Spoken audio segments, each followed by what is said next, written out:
मैं गौरव Joshi Shrimati मोहरदेवी Tapadia girls college Jaswantgarh के इस यूट्यूब चैनल पर आपका स्वागत करता हूं।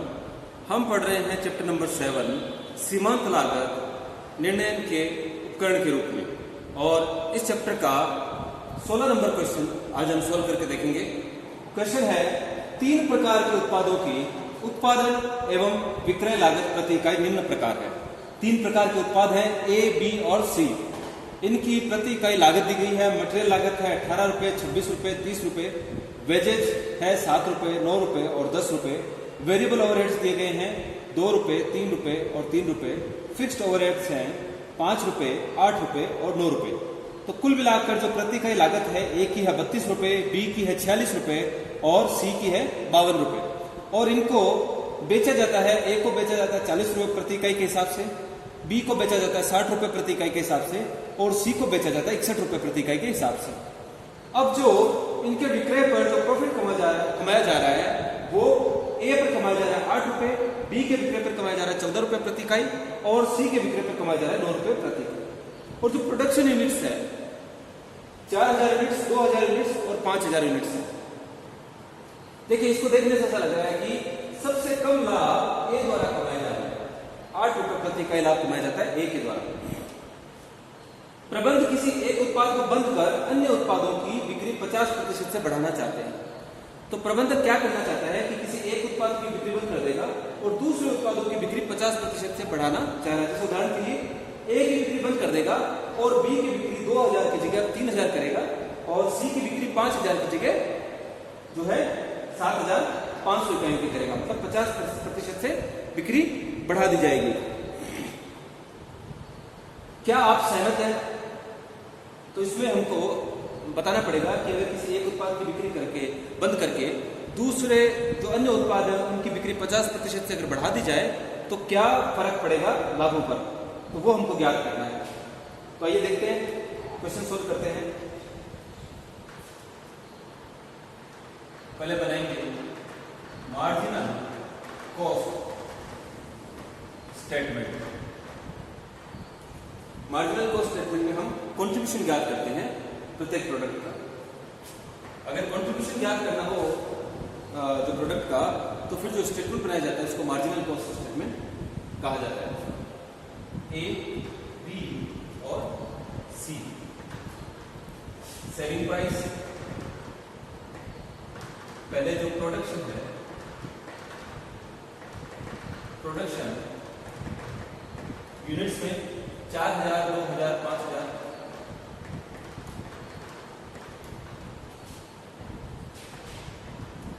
इसके बाद सेलिंग प्राइस है। सेलिंग प्राइस पर यूनिट है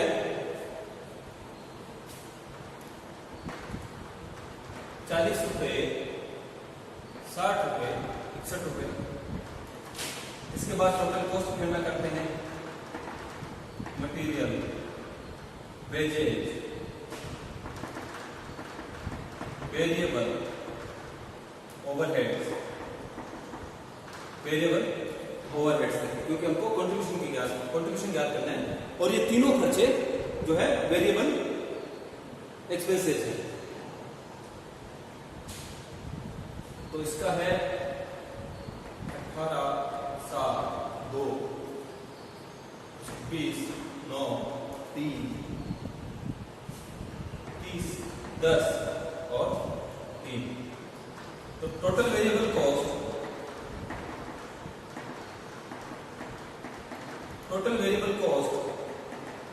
पर यूनिट आ रही है 27 रुपये और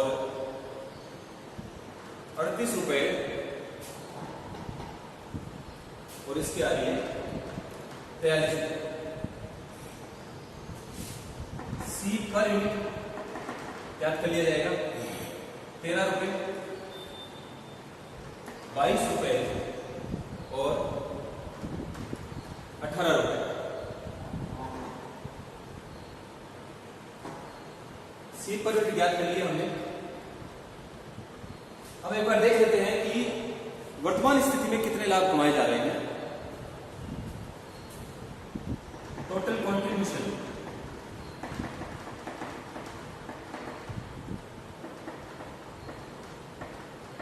सेल्स यूनिट सी पर यूनिट। तो अगर कर दिया जाए मल्टीप्लाई 4000 तो 13 से मल्टीप्लाई किया जाए, अगर 4000 इकाइयों का विक्रय किया जा रहा है 13 रुपए प्रति इकाई के हिसाब से अंशदान कमाया जा रहा है, तो 52,000 रुपए का कुल अंशदान कमाया जा रहा है एक ही बिक्री पर। इसी प्रकार अगर 2000 इकाइयों का विक्रय किया जा रहा है बी उत्पाद का और 22 रुपए प्रति इकाई के हिसाब से अंशदान कमाया जा रहा है, तो कुल 44,000 का अंशदान कमाया जा रहा है। इसी प्रकार सी में अगर 5000 इकाइयों का विक्रय किया जा रहा है 18 रुपए प्रति इकाई के हिसाब से अंशदान कमाया जा रहा है, तो 90,000 रुपए का कॉन्ट्रीब्यूशन कमाया जा रहा है। टोटल जो कॉन्ट्रीब्यूशन है 90,000 प्लस 44,000 प्लस 52,000, तो टोटल कॉन्ट्रीब्यूशन है 1,86,000 का टोटल कॉन्ट्रीब्यूशन है। और इस कॉन्ट्रीब्यूशन में से फिक्स्ड कॉस्ट घटा दी जाएगी। फिक्स्ड कॉस्ट की गणना करने के लिए हम क्या करेंगे, 4000 प्रोडक्शन यूनिट है ए की और 5 रुपए प्रति इकाई के हिसाब से फिक्स्ड कॉस्ट आती है, तो इस प्रकार फिक्स्ड कॉस्ट की गणना कर लेंगे। फिक्स्ड कॉस्ट की गणना करेंगे 4000 × 5 प्लस 4000 × 5 प्लस 2000 को 8 से गुना कर लेंगे और 5000 को 900। अगर इसको हल किया जाए तो 20,000, 16,000 और 45,000, 20,000, 16,000 और 45,000, तो टोटल आता है फिक्स कॉस्ट आते हैं 81,000। इसमें से अगर फिक्स कॉस्ट निकाल दी जाए तो जो प्रॉफिट बचेगा 1,05,000।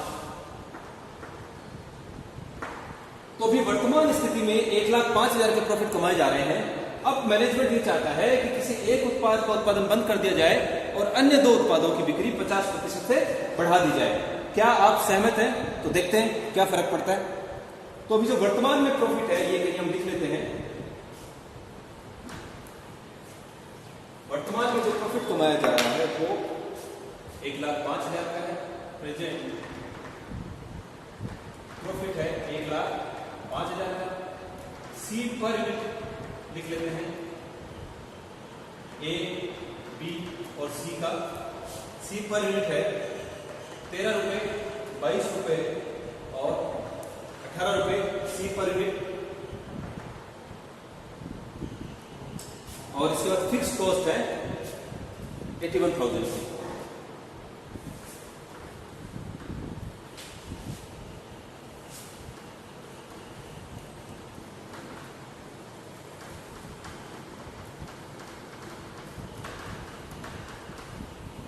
अब हमको स्टेटमेंट बनाना होगा सुटेबल मिक्स का, सुटेबल प्रोडक्ट मिक्स।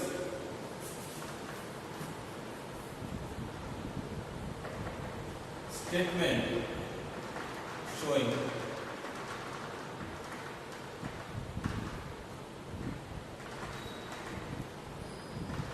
ऑप्टिमम या प्रॉफिटेबल प्रोडक्ट मिक्स। हमारे पास क्या क्या ऑप्शन होंगे, कौन कौन से विक्रय मिश्रण बनेंगे। हमको एक प्रोडक्ट का उत्पादन बंद करना है और अन्य जो उत्पाद है उनका प्रोडक्शन 50% से बढ़ाना है। तो पहले हम एक का उत्पादन बंद कर देते हैं। इफ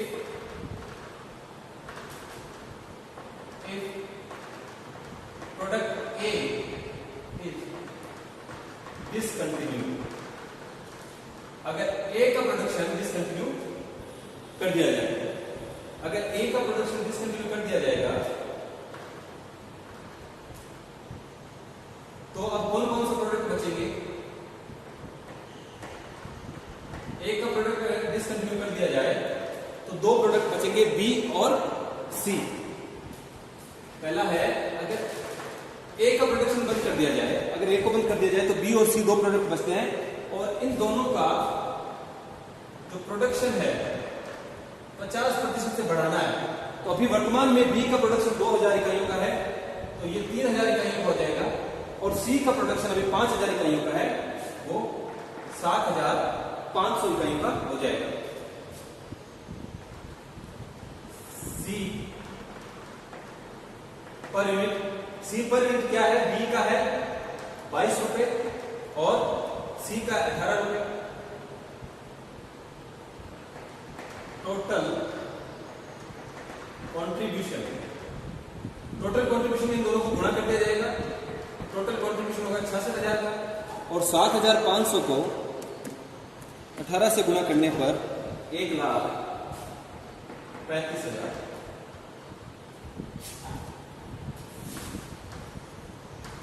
तो मैनेजमेंट ये चाहता है कि किसी एक उत्पाद को बंद कर दिया जाए और बाकी दो उत्पादों की बिक्री 50% से बढ़ा दी जाए या उत्पादन 50% से बढ़ा दिया जाए। तो हमने पहले ए को चुना, ए को हमने डिसकंटिन्यू कर दिया और बाकी जो दो उत्पाद है बी और सी, इनकी बिक्री हमने 50% से बढ़ा दी, 2000 की जगह 3000 कर दी, 5000 की जगह 7500 कर दी, 50% से बढ़ा दी। और इन दोनों पर जो कंट्रीब्यूशन कमाया जाता है, हमने मार्जिनल कॉस्ट स्टेटमेंट बनाया था और इसके हमने जो है इन तीनों प्रोडक्ट का जो है कंट्रीब्यूशन पर यूनिट ज्ञात किया था।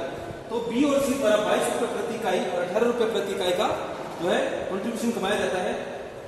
3000 को हमने 22 से गुणा किया, टोटल कंट्रीब्यूशन बी के द्वारा 66,000 का कमाया जाएगा और जब सी की 7500 इकाई बेची जाएगी तो 18 रुपए प्रति इकाई के हिसाब से टोटल कंट्रीब्यूशन कमाया जाएगा 1,35,000 का। तो 1,35,000 और 66,000 को जोड़ने पर जो टोटल कंट्रीब्यूशन है वो आता है 2,01,000 और इस 2,01,000 के इस 2,01,000 में से अगर फिक्स्ड कॉस्ट घटा दी जाए, फिक्स्ड कॉस्ट जो कि है 81,000 की हम पहले ज्ञात कर चुके हैं।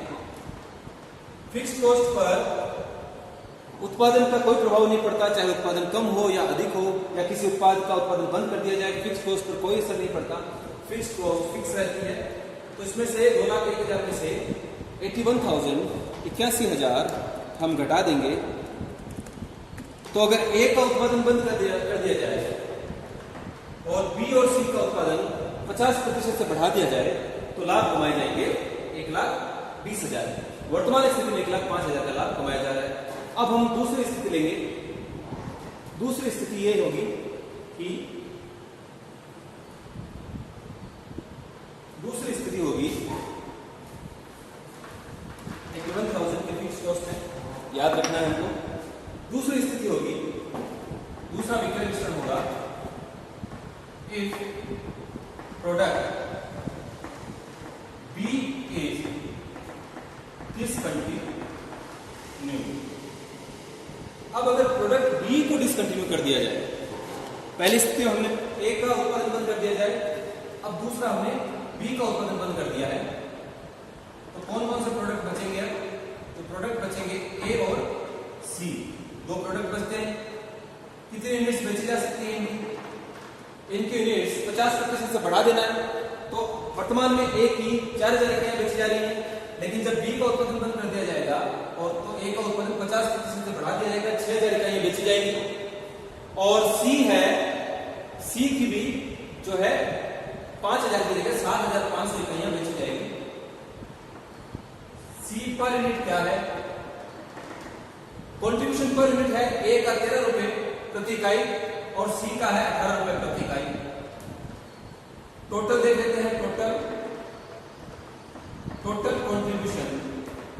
टोटल कंट्रीब्यूशन आ रहा है 6,000 को 13, 6,000 को 13 से मल्टीप्लाई किया तो 78,000 का टोटल कंट्रीब्यूशन आता है और 7,500 को 18 से मल्टीप्लाई किया तो 1,35,000 कंट्रीब्यूशन कमाया जा रहा है।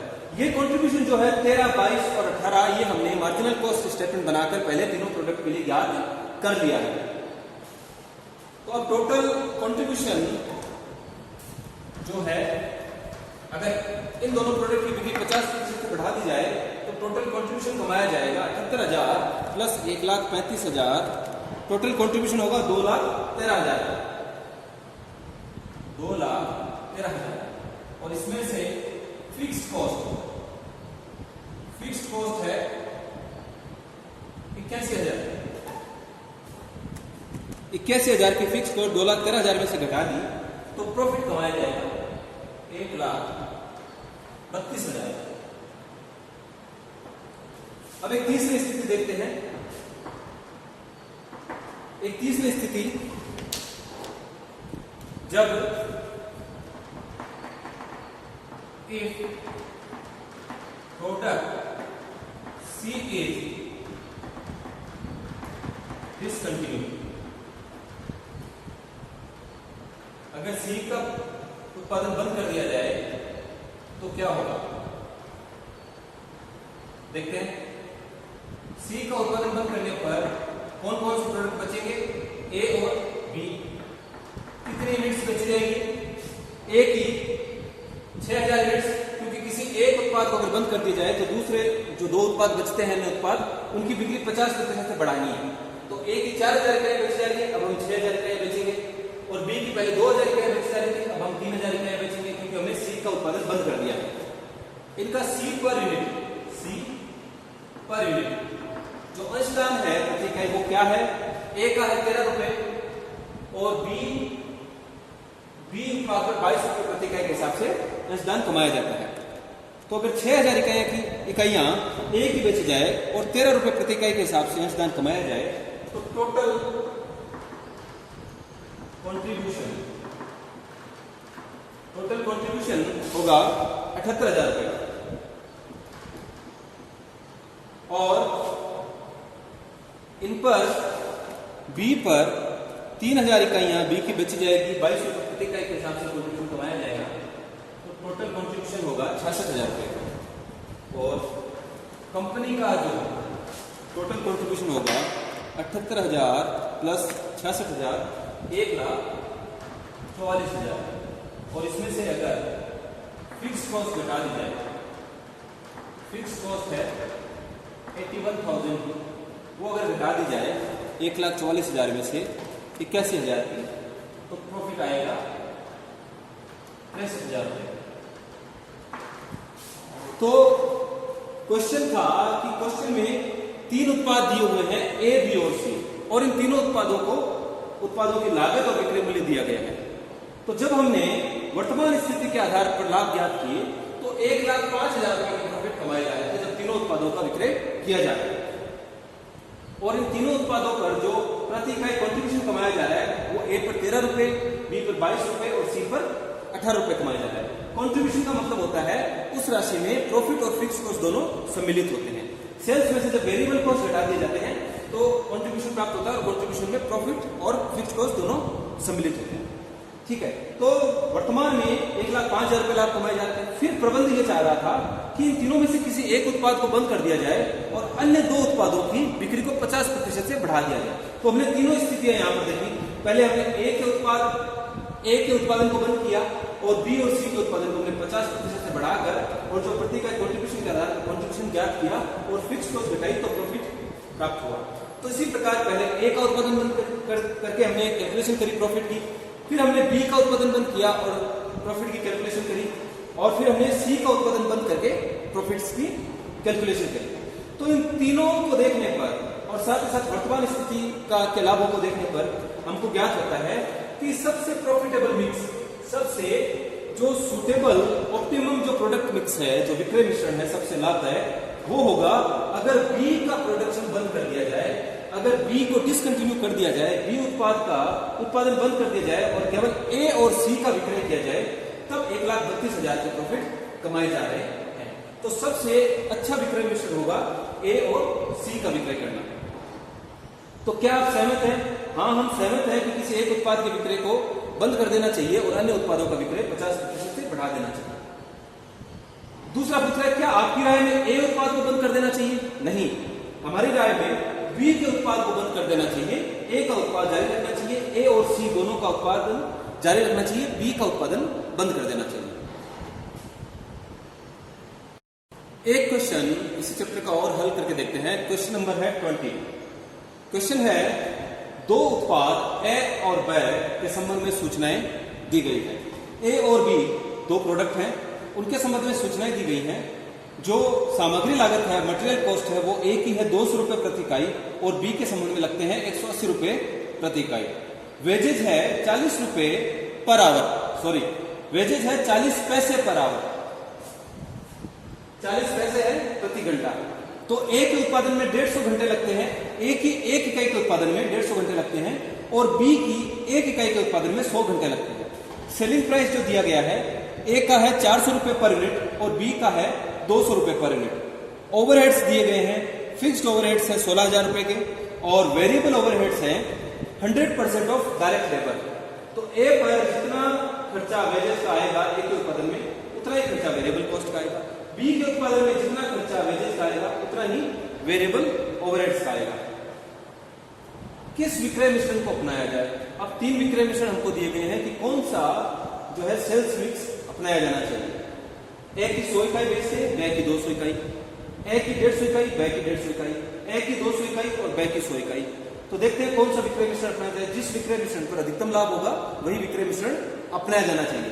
तो पहले हम इन दोनों प्रोडक्ट की सी पर यूनिट ज्ञात करेंगे, कंट्रीब्यूशन पर यूनिट क्या प्राप्त होता है इनके विक्रय से, वो हम ज्ञात करेंगे मार्जिनल कॉस्ट स्टेटमेंट बनाकर। मार्जिनल कॉस्ट स्टेटमेंट, 2 प्रोडक्ट है ए और बी,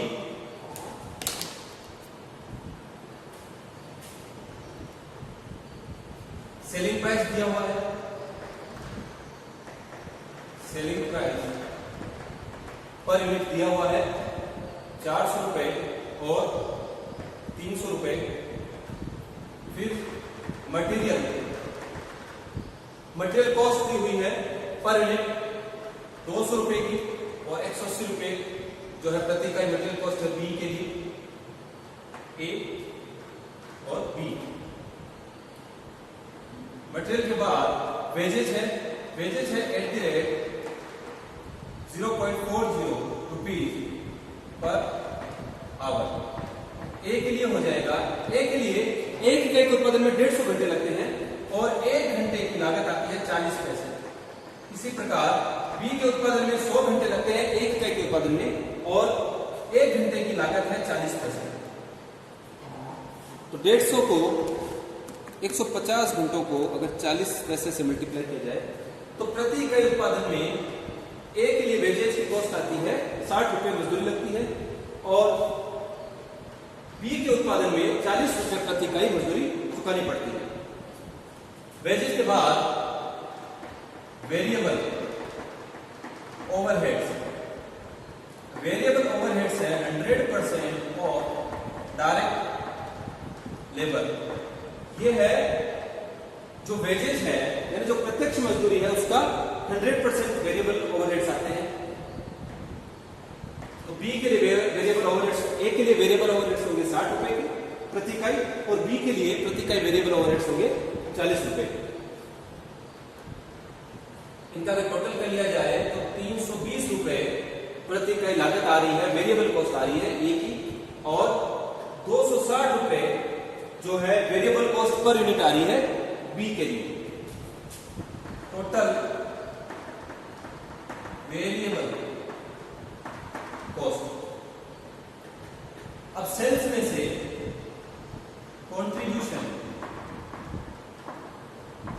पर यूनिट अगर ज्ञात करना हो तो सेलिंग प्राइस जो है, इस सेलिंग प्राइस में से टोटल वेरिएबल कॉस्ट घटा दी जाएगी। सेलिंग प्राइस में से टोटल वेरिएबल कॉस्ट घटा देंगे। तो 400 में से 320 घटाए 80 रुपए कंट्रीब्यूशन प्राप्त किया जाता है ए के विक्रय से और 40 रुपए प्रति इकाई का कंट्रीब्यूशन प्राप्त किया जाता है बी के विक्रय से। अब हम विक्रय मिश्रण बनाएंगे और उनमें देखेंगे कि कौन से विक्रय मिश्रण में सबसे ज्यादा प्रॉफिट कमाया जा रहा है। कंट्रीब्यूशन हम लिख लेते हैं एक बार। जो हमने कंट्रीब्यूशन पर यूनिट ज्ञात किया है सी पर यूनिट, जो हमने ज्ञात किया है ए और बी के संबंध में 80 रुपए और 40 रुपए प्रति इकाई कंट्रीब्यूशन कमाया जा रहा है ए और बी के द्वारा, ए और बी के विक्रय के द्वारा।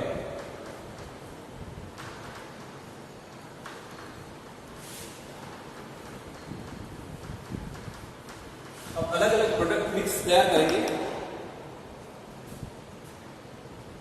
Statement showing profitable product mix। एक स्टेटमेंट बनाएंगे जो प्रॉफिटेबल प्रोडक्ट मिक्स शो करेगा।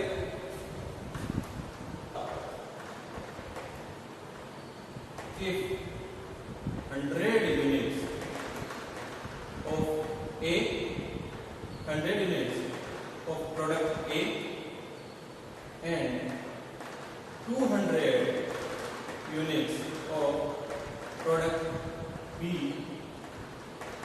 is sold।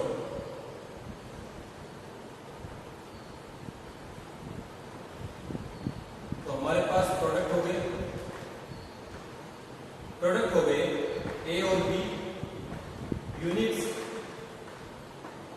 सोल्ड 100 A की और 200 B की। इन पर जो C पर यूनिट कमाया जा रहा है 80 रुपए, 40 रुपए। टोटल कंट्रीब्यूशन पर यूनिट जो है 80 रुपए 40 रुपए है। टोटल कंट्रीब्यूशन होगा 100 इकाइयों का। अगर एक का विक्रय किया जाए 80 रुपए प्रति इकाई के हिसाब से 8000 रुपए कंट्रीब्यूशन कमाया जाएगा और इस पर भी 8000 रुपए का कंट्रीब्यूशन कमाया जाएगा। टोटल कंट्रीब्यूशन होगा 16000 रुपए का। लेस कंट्रीब्यूशन में प्रॉफिट और फिक्स कॉस्ट दोनों सम्मिलित रहते हैं। तो कंट्रीब्यूशन में से अगर फिक्स कॉस्ट घटा दी जाए तो जो राशि प्राप्त होती है वो होती है प्रॉफिट। यहाँ पर कुछ भी प्रॉफिट नहीं हो रहा। अगर ए की 100 इकाइयां और बी की 200 इकाइयां बेची जाए, जो पहला ऑप्शन दिया है, तो यहाँ पर जो है नो प्रॉफिट नो लॉस की स्थिति होगी, कोई प्रॉफिट नहीं कमाया जाएगा। दूसरा है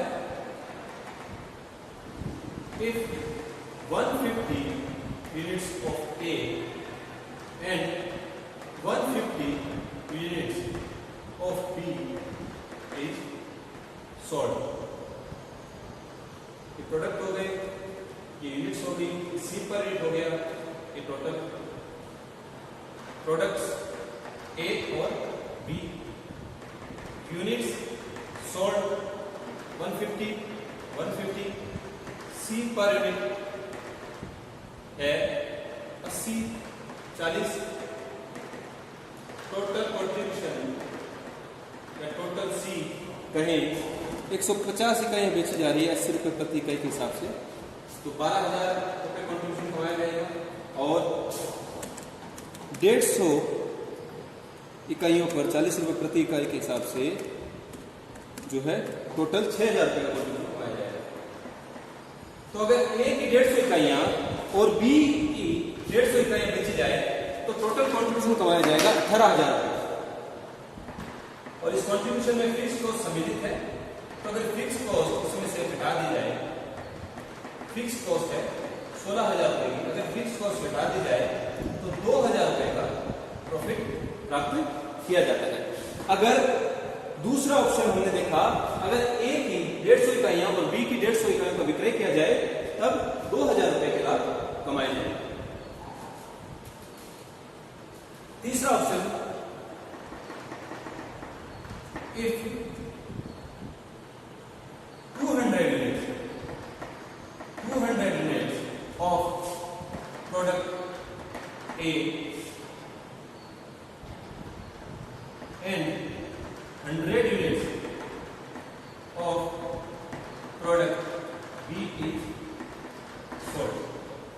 तीसरा ऑप्शन है, तीसरे ऑप्शन में